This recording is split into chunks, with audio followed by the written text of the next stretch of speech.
Hi friends, welcome back in my YouTube channel Nursing Study. So today I will dictate the lecture on Unit 3rd Chapter 9 Fundamental of Nursing. Chapter is Positions of Patient. So as you know कि हम बहुत सारे patients को positions देते हैं for comfort. सो अब क्या है various position use for the patient. तो फर्स्ट क्या it is the very important for the patient to provide appropriate position during various diagnostic and therapeutic procedure. Apart from this the comfortable position provided to the patient on the bed is also necessary to inspire rest and sleep. So it is very important for the patient. तो ये हमारी जो positions होती है वो patient के लिए बहुत ही इंपॉर्टेंट होती है. For the patient provide appropriate position during waste. तो क्या करते हैं हम किसी भी तरह की वेस्ट डायग्नोस्टिक प्रोसीजर और थेरेपेटिक प्रोसीजर्स के टाइम क्या करते हैं अप्रोप्रिएट पोजीशंस का यूज़ करते हैं पेशेंट को प्रोवाइड देने के लिए. नेक्स्ट क्या apart from this the comfortable position provided to patient on the bed is also necessary. तो क्या करते हैं अपार्ट फ्रॉम दिस कंफर्टेबल जैसे जो पोजीशंस होते हैं पेशेंट को क्या करता है also in rest and sleep के लिए भी इंस्पायर करता है. सो इसके नेक्स्ट पर्पस क्या है different position provide to patient on the bed can have the following objective. तो जब हम पोजीशंस देते हैं तो उसके लिए हमें कुछ पर्पस को भी हम फॉलो करते हैं. कुछ ऑब्जेक्टिव्स होते हैं जो हमें फॉलो करने होते हैं. फर्स्ट क्या है providing comfort to the patient and induce sleep. तो क्या करते हैं पेशेंट को कंफर्ट प्रोवाइड करने के लिए और स्लीप को इंड्यूस करने के लिए. नेक्स्ट क्या है डायग्नोस्टिक पर्पस. तो डायग्नोस्टिक पर्पस जब हम कोई भी करते हैं डायग्नोस्टिक देन हम क्या करते हैं जो पोजीशंस को यूज़ करते हैं. That's therapeutic purpose. अगर कोई भी थेरेपेटिक पर्पस करना है ठीक है तो हम उस कंडीशन में भी क्या करते हैं पोजीशंस कंफर्टेबल पोजीशंस यूज़ करते हैं. नेक्स्ट क्या प्रिवेंटिंग बेड सोर्स से प्रिवेंट करने के लिए हम पोजीशंस को देते हैं पेशेंट को. मेनली हम क्या करते हैं कि जब भी कोई बेड सोर्स या फिर कोई भी डायबिटिक अल्सर या सोर्स ना हो उस कंडीशन में हम मैक्सिमम क्या करते हैं पोजीशंस को यूज़ करते हैं ताकि हम पेशेंट को कंफर्ट भी प्रोवाइड कर सके साथ में उसको बेड सोर्स से प्रिवेंट कर सके. फिर क्या है इंड्यूस ब्लड सर्कुलेशन को इंड्यूस करने के लिए. फिर नेक्स्ट क्या overcome the difficulty in breathing difficulty से ओवरकम करने के लिए उसे उभारने के लिए. अगर मतलब कोई भी ऐसे ब्रीदिंग डिफ़िकल्टी ना हो तो उस कंडीशन में हम क्या करते हैं कि पोजीशंस पेशेंट को एज द नीड हम प्रोवाइड करते हैं. नेक्स्ट क्या है the following position can be provide to the patient as need. तो हम उसकी नीड के अकॉर्डिंग कौन कौन सी पोजीशन यूज़ करते हैं जैसे हमारा हो गया supine position, standing position, sitting position. Next क्या है semi Fowler position, prone position, orthopneic position, lateral position, Sims position, knee chest position, lithotomy position, Trendelenburg position. Next we will continue supine position. That's क्या है supine position is also called as dorsal position.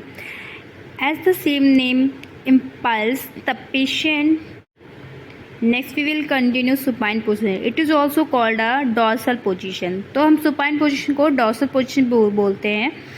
As the name implies the patient in the case is lying upright on the back on the bed. तो क्या है as the name जैसे इसका नाम से implies होता है कि patient in the case क्या होता है इस patient में कि जो patient होता है is lying upright on the back on bed. मतलब आप बैक के थ्रू अपने बेड पे क्या होता है अपलाइन पेशेंट क्या upright पोजिशन में होता है. नेक्स्ट क्या है support the head with the pillow. उसके बाद क्या करते हैं हम हेड पे क्या है सपोर्ट के लिए एक पिलो देते हैं.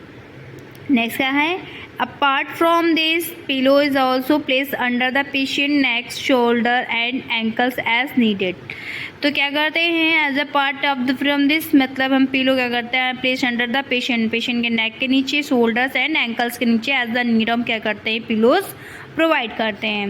नेक्स्ट क्या है air cushion can be use under the buttocks to prevent bed sore. तो एयर कुशन को भी हम देते हैं ताकि हम क्या कर सके बेड सोर से प्रिवेंट कर सके. The patient leg should be straight. Patient के लेग क्या होने चाहिए एकदम स्ट्रेट होने चाहिए. As need the patient can bend the knees to get comfortable. से क्या है पेशेंट अपने नीज को क्या कर सकता है बेंड कर सकता है जैसे उसको कंफर्ट चाहिए होता है.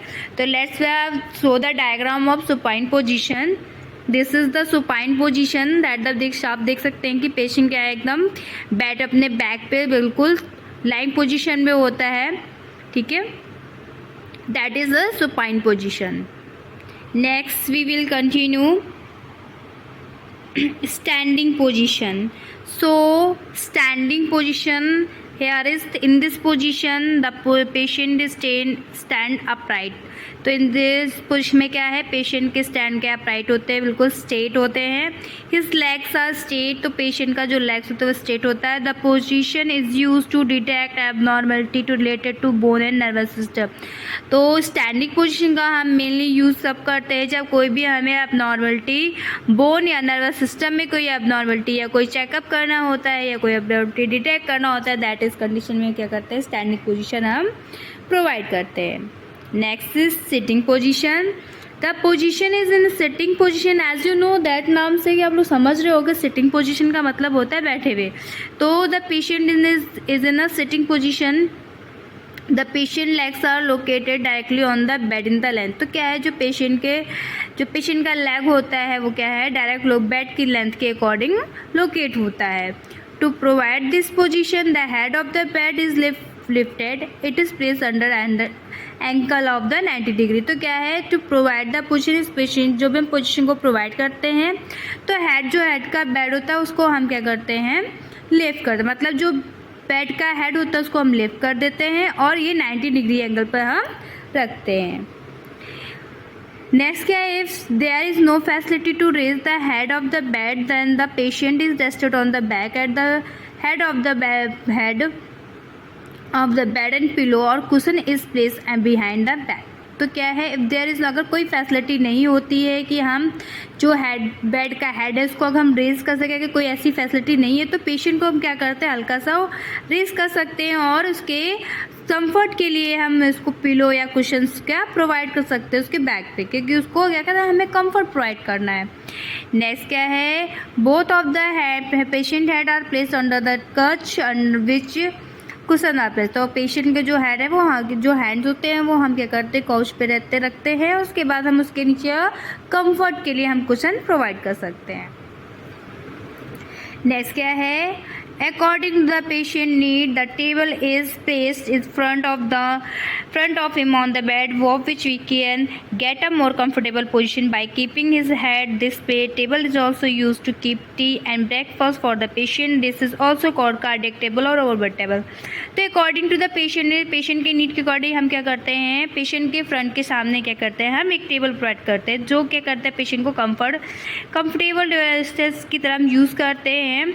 तो वो क्या करता है, पेशेंट को जिसमें, तो हम उसको कार्डियक टेबल भी बोलते हैं, जिस पे पेशेंट को हम ब्रेकफास्ट या टी जब कोई फीड मील्स देना होता है तो उस टाइम हम क्या कर सकते हैं, कार्डियक टेबल देते हैं ताकि पेशेंट उस पर आराम से रखकर अपना फीड ले सकता है. उसके अलावा उसको कंफर्ट भी प्रोवाइड करने के लिए हम कार्डियक टेबल देते हैं.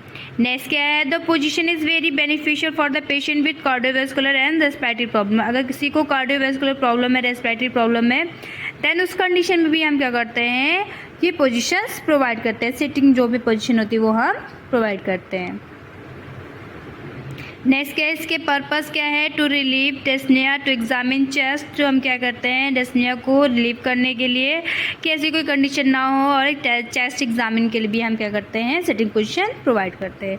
आज के लिए इतना ही. नेक्स्ट वीडियो में कंटिन्यू करेंगे. Bye guys, thank you.